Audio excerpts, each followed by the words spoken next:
do apologise. A man shouldn't cry, especially not in front of others. I'm sorry. It's not an excuse, but let's just say I haven't had the best of days. Not by a long shot.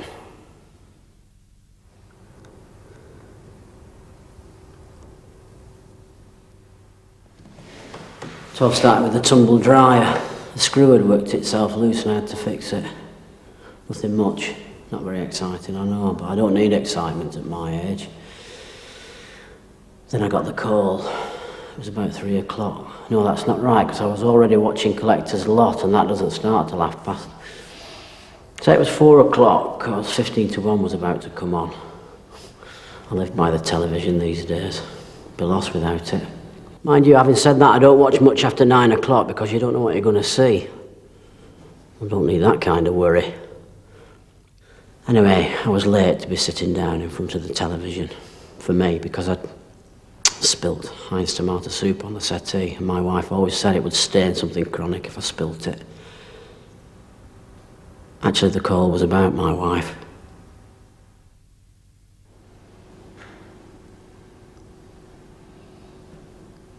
Wasn't expecting it at all.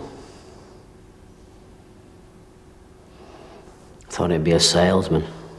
They seem to be the only people calling these days, particularly at peak time.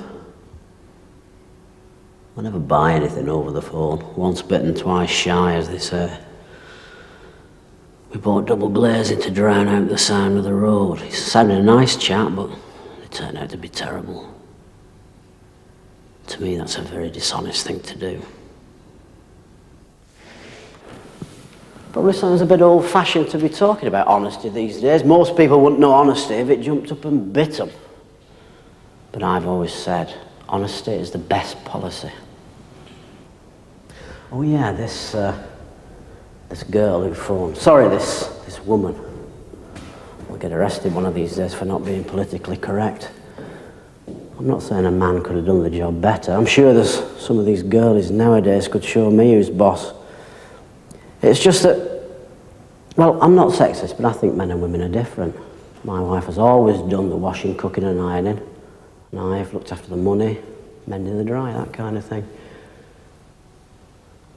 Anyway, this young woman wanted to know if I was going to be in. Then she said that 2 police officers would be calling concerning my wife. We met in February and it was a nice day. I know that because it's usually snowing. In fact, a year later we went to a friend's birthday occasion. Not a party, mind, just a little gathering. It was like a blizzard.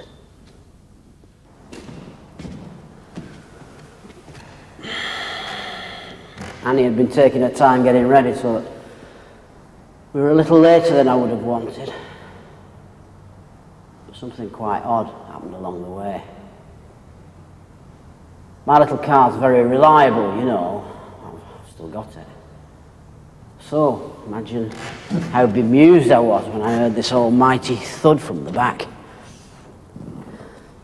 I reversed the car, got out, to see if anything had fallen off along the road. It was lit up with these tacky Christmas decorations. In February, I remember thinking, they should be down by now. Then I saw the little body lying in the road, already covered with a sprinkling of snow. I thought it was an animal and I felt terrible. I love animals. I've got a fridge magnet that says animals are little people in fur coats. I like that. I approached the creature. And then I saw the little hand.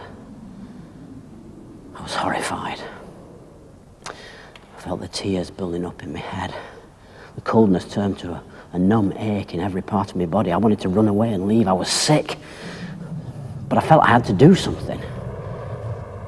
My chest was pounding uncontrollably. My ribs were aching. I closed my eyes to block it out. I looked again and saw the strange clothing and rosy red cheeks. I noticed a stark resemblance to Santa. Then I realised what had happened. One of those ghastly Christmas decorations had fallen down.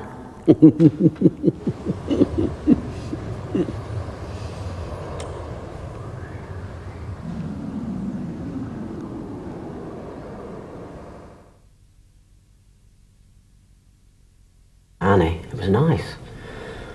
Not summery nice, but spring nice, warm. She was a wild one, was Annie. My word, some of the times we had. I can still remember the last party we went to, 1986. I wasn't really a party person, still not. But I remember this one. Annie really liked that Stevie Wonder song, A Place in the Sun. Odd really, because we weren't really pop people.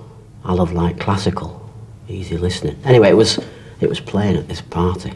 And the funny thing is, there was this blind person at this party and everyone thought it was a joke at his expense because Annie was mimicking him. Stevie Wonder, that is. So we had to leave. Annie never liked the way I could stay in and not want to go out. I told her, I'm not a party person. I like to just sit in, you know, that's it. Just sit in and relax. Boring, she called it. Still rings in my ears now.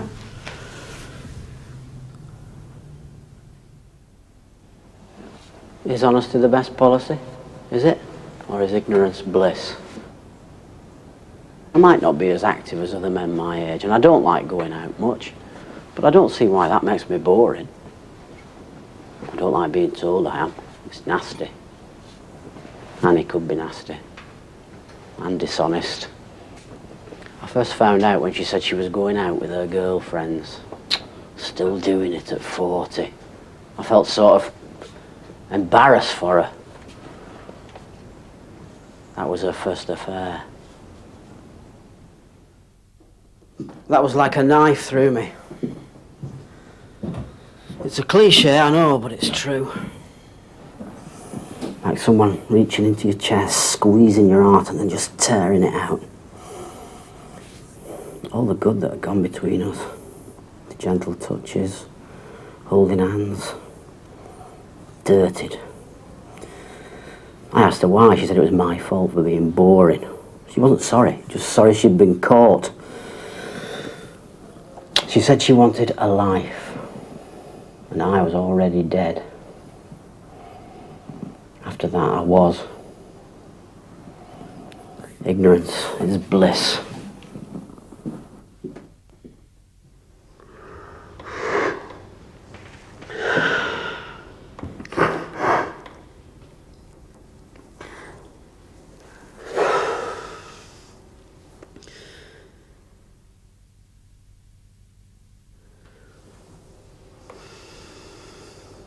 I had to identify her. I was shocked. They told me it was 7 blows.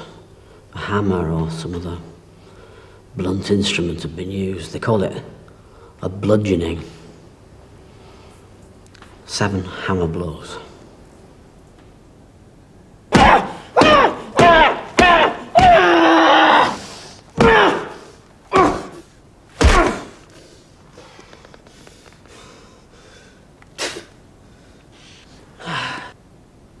It was 8 blows, actually.